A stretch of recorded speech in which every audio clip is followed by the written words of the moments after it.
নমস্কার বন্ধুরা, বাঙালি রান্নাঘরে আপনাদের সবাইকে স্বাগত। আজ আমি আপনাদের সাথে শেয়ার করব বরফি রেসিপি। মিষ্টি তো আমরা সবাই বাজার থেকে কিনে খাই, কিন্তু এইভাবে একদিন বাড়িতে তৈরি করে দেখুন, খেতে বেশ ভালো লাগবে।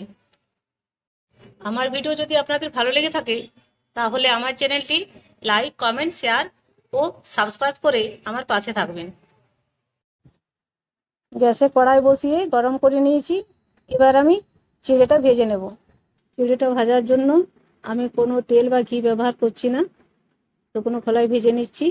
শুকনো খোলায় চিড়েটা ভাজলে গুঁড়ো করতে সুবিধে হয়। চিড়েটা আমার ভাজা হয়ে গেছে। এবার গ্যাসের ফ্লেমটা অফ করে চিড়েটা আমি ঠান্ডা করে নেব।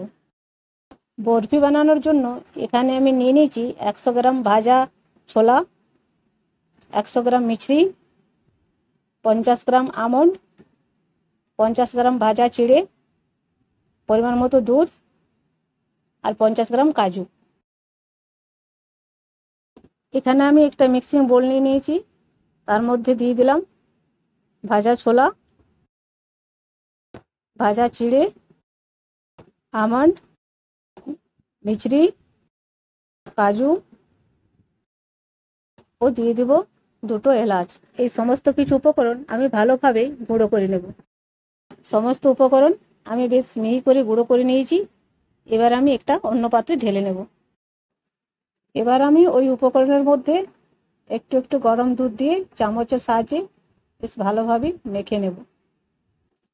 আমি এখানে চামচের সাহায্যে মেখে নিচ্ছি, কারণ দুধটা আমার খুবই গরম আছে, আর এখানে অবশ্যই গরম দুধ ব্যবহার করতে হবে। দুধটা একটু ঠান্ডা হয়ে গেলে আমি হাতের সাহায্যে মিশ্রণটি বেশ ভালোভাবে মেখে নেব।